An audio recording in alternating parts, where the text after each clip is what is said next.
I talk a lot about regulation and how associations may help out in that world. Have you heard of the Tech Association of Georgia? Did you know about the state-level organizations that are working every day for IT services companies? Let's learn more in an interview with Larry Williams on this bonus episode of The Business of Tech.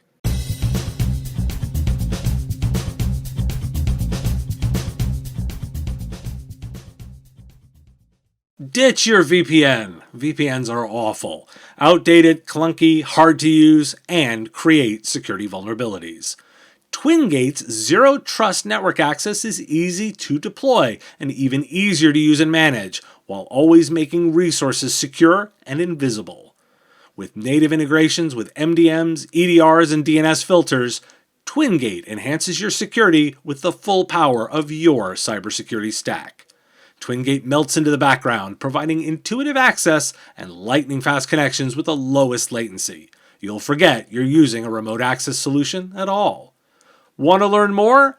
Check out the white paper on why you should ditch your VPN at twingate.com/podcast. Larry, thanks for joining me today. Dave, thanks for having me. I'm delighted to be here. I am super excited to talk to you because as someone who gets a little jaded and thinks I've seen everything in the technology channel sometimes, when I find a whole new organization and I don't know anything about it, it's actually like fun to say, I want to learn more. Larry, who is and what is the Tech Association of Georgia? Dave, we're a technical association for technologists and people that are really interested in the innovation economy. So we are powered by 30,000 members. And we organize people so that we can engage, so that we can create connections, so that people can develop peer-to-peer networks, so people can advance their careers, and also become very knowledgeable about the top trends that are going on and that are really not only technology issues, but what's really driving innovation. And so that's very important to us. We're also help companies promote themselves. You know, we're all excited about being able to connect and the business development opportunities. We also get to tell that great story of why Georgia is such a great technology community. And Dave, you say you didn't know about us, and I often say that Georgia in general and our technology community, we're often victims of our own Southern sensibilities. We tend to be understated. I'm just a Southern lawyer. I'm about to eat your lunch, but I'm just a Southern lawyer. And so whenever we think about technology, I think a lot of that comes through. I often say that that Georgia is where technology meets the real world, meaning we don't always have the coolest new social app or the shiniest new gadget, but we create things that are really driving technology, driving business, probably more than anywhere else. I'll give you one stat and then we'll continue the conversation, is 70% of all debit, credit, and reward card transactions are processed through Georgia. Wow, that is a good stat to put this in play, and I appreciate that Southern approach. My mom was a good Southern woman and knew exactly the power of subtlety in the right places. Now, 30,000, that's a lot of members. Give me a little insight into the kinds of organizations that make up the breakdown there. Well, it's the gamut. So it's really everything that you think of that goes into building an innovation economy.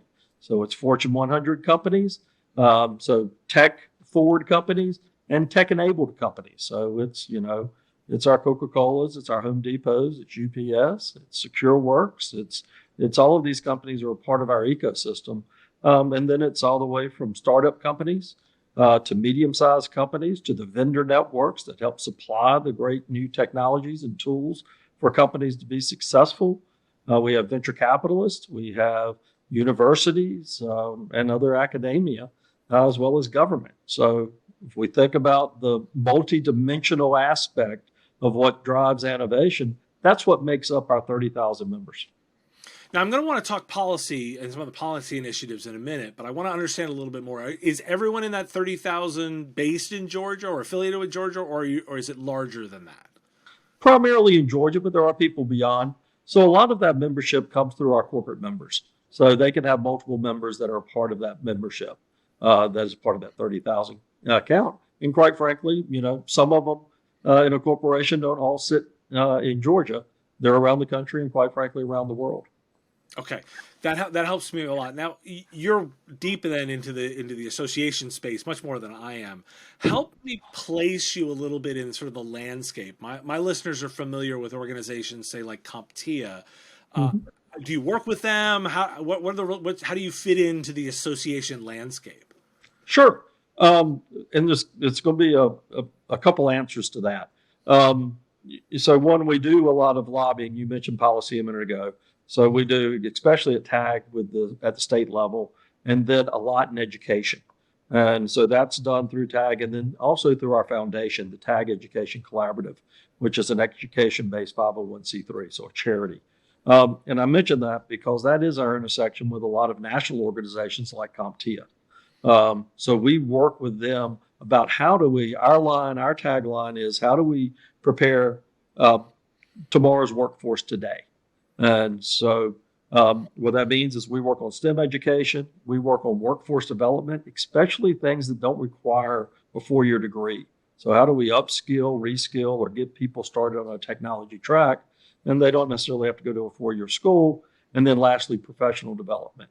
How do we start to advance people and help them be prepared for senior and executive level positions?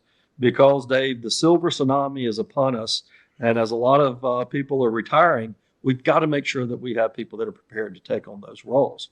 So our predominant focus is Georgia at the Technology Association of Georgia, but we partner with a lot of other organizations like CompTIA, like apprentice that helps with apprenticeships and other national models. Also, we're a part of a national organization called TECNA. And TECNA is the Association of State Technology Associations. So it's not a hierarchy, it's a coalition. And we work together in trading ideas, trading areas that we can benefit in. And sometimes we adopt each other's programs to help either extend our own programming or bring in the best practices in. Um, and in policy and a national reach, I want to talk to you about National Technology Security Coalition, another company of ours that focuses on federal cybersecurity policy. Okay, well that's a great segue because I want to give me a little bit of a sense of what you're working on from a policy perspective. So we work on everything from access to broadband, and a lot of people think that that's a urban rural issue. But quite frankly, there are plenty of urban areas that don't have access to high-speed broadband. So it is rural, but they're urban. There are pockets of our urban community that don't have access either. So that's a big part of us, and we really want, broadband to be like your water bill, your light bill. It's just part of our community because it has to be. We work a lot on making sure that we continue to be the best place to do business. So that's Georgia's tax structure. We have been ranked number one to do business 9 years in a row, unprecedented by any state. And a lot of it is about the business-friendly policies that we have here, and especially around the tax rates and other things. We work a lot on education. So, for example, we've helped pass policies that computer programming will be offered in every public high school in Georgia by 2026. We've worked on policies that computer programming can be used as an alternate to foreign language credit. So these things that we're doing are constantly advancing what we can do to prepare that workforce. We work very closely with our technical college system of Georgia's. We've been working in advancing the efforts to bring back apprenticeships, and especially in the technology community. Apprenticeships have been used for a long time in Europe. They're just starting to come back here, and they're so important for how we get people quickly into the workforce and quickly upskilled and reskilled. It's policy. Sounds like you do some policy. The other part is defense. So we're just making sure that things we look for things that enable innovation and enable our technology. But if there's anything that pops up that might inhibit it, we're there to fight those battles too. Okay. Now I've got a couple of areas that I want to ask about actually Sure. that may fall on either sides of those, and I'm just going to go in no particular order on sort of the three ones that oftentimes we talk about on my show. The first one I wanted to ask you about is have you guys weighed in on right to repair legislation in Georgia? Yeah, we've been opposed to that. We get the sentiment in which it was developed, and we appreciate that. But there are also companies, if you build highly technical machines, ATMs, for example, that's not the type of thing that you want, or should someone, an amateur, being, taking that apart. How did you come to those policy positions? Is that polling membership? Is that committees? Give me a little sense of how you come to the position there. Yeah, primarily it's through it's through committee work. We call it our Government Relations Task Force, and that is the people that are membership. They assemble regularly and even weekly during the legislative session and compare notes and see where we can, what are our common battles that we're all on board on, or that either to support or oppose, or sometimes we have to take a neutral position, and sometimes it's not our issue. Where are you guys on data privacy legislation? Yeah, we monitor that, anything that's going on at the state level. With our national organization, the NTSC, we have clear objectives about creating a national harmonization of privacy laws, because our companies don't need to be, managing the 50 different standards. Talk to me a little bit about the way you're helping organizations leverage apprentice programs. Well, one is just creating a model where people understand how that we can create a pipeline for qualified people to get into these apprenticeships. And then the second is actually a model that they can, a methodology and a model that they can incorporate in their companies to not only onboard apprenticeships, but have a successful experience for both the employer and the employee. Because the idea in an apprenticeship is that they're going to continue to work in that company and continue to see advancement and career projections there. So again, we're working closely with CompTIA now, and we'll continue to develop that model as we implement it. But our companies are very interested in this because, it costs a lot of money to train and to place a person, and then replacing them is even more costly. So if I were to give you sort of a magic wand and say that you could help any of those sort of IT companies, IT services companies, do one thing better to leverage the resources of an organization like TAG, or specifically in Georgia to leverage TAG, what would that one thing be that they should leverage better? The quick answer is they need to engage. And so there's not a quick answer to what you say, Dave. It depends on what your needs and your objectives are. Quite frankly, if you're a non-tech company that builds technology within, and you need to position yourself in front of the workforce to say, hey, we're really, you come work for us and you get to really build stuff and you get to see it in operation, and it's not just theory, then that's a play that you need to double down on and to leverage an organization like ours. If it's actually building the workforce from within, whether it would be the knowledge that we have to support a STEM program so that we're going to have, workers 10, 15, 20 years from now, then engage there. If it's short-term workforce and placement and trainings, then that. So long answer, Dave, is knowing what your objective is. And I agree, if you had to pick one, what would you do? Then work with us and let us develop that path for you to be able to engage and make sure that that's successful. If it's policy, then let's engage in policy. This is multidimensional. It's not one size fits all, and it's not just one or the other. Now, one of the areas, Larry, I know you guys are working on is security, and you mentioned it briefly. Why don't you tell me a little bit more about how you're investing in security and what you're up to there? Dave, thanks for asking that. We created another company about 7 years ago that I serve as the president. It's the National Technology Security Coalition, the NTSC. Its whole purpose is advocating for federal policy around important issues such as data breach notification laws, harmonization of privacy laws, so we're not trying to manage the 50 different standards, better public-private partnerships so that we can actually, combat this enemy together. One thing that our companies care about, they care about their own protection of their own data, of their clients and their customers, but they're also concerned about national security. And so this collaboration is extremely important to us. And then the other is workforce. So the National Technology Security Coalition, the governance and the guidance is from 53 CISOs from around the country. So there's great companies from Georgia like Coca-Cola and Aflac and Synovus and NCR, but it's also Johnson & Johnson, Microsoft, Discover Card, Go down the list of great companies from around the country and their CISOs who think about this every day and really provide a private sector voice to the policies that affect all of those important topics that I mentioned. We do that through our meetings. We also have advisory councils. People like Mark Montgomery of the Solarium Commission are part of that group that help guide us. And we do great roundtables from around the country. San Francisco this year, New York. We'll be in DC a couple times, here in Atlanta, gathering, what's up, what's going on, what's important from the perspective of people that are really, protecting our systems. And, some of them are big. Some of them are the operators that are protecting our systems and protecting our networks and our data. They're protecting our grids. Southern Company, other power companies are a part of this.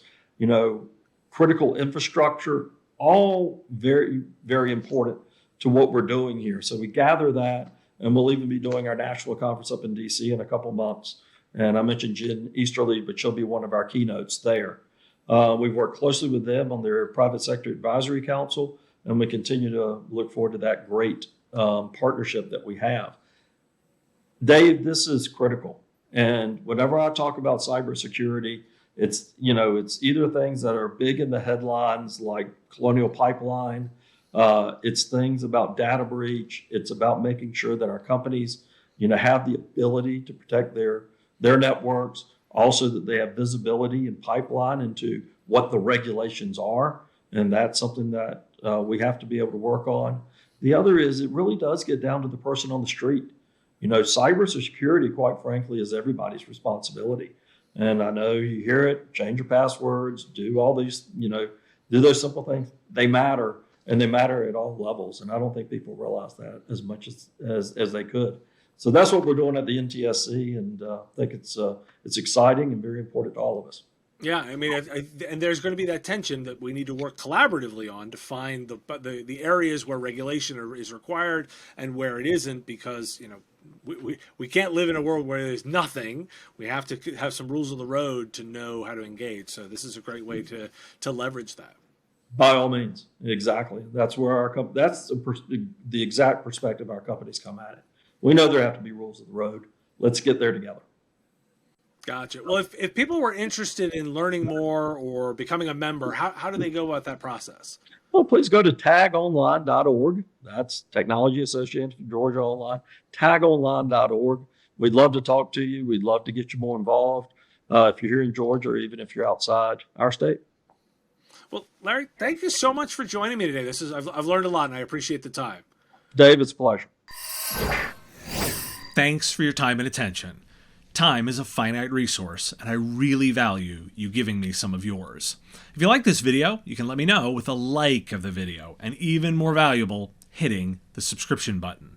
My content is all free, and I use metrics like subscriptions to pay the bills, so it has real value. The content here is produced under ethics guidelines posted at businessof.tech. If you're interested in more content like this, you can get access to content early via our Patreon at patreon.com/MSPradio. It's our give what you want model where you set the value of what you think the content is worth. If you like this podcast, you can catch it daily as the 5-minute news and commentary show, The Business of Tech, available on all your favorite podcatchers with links at businessof.tech. Just hit that big blue button to subscribe. Again, thank you for taking time out of your day to listen, and I really value the interaction. If you want to say something in the comments, I do respond and watch all that, and I look forward to talking to you next time.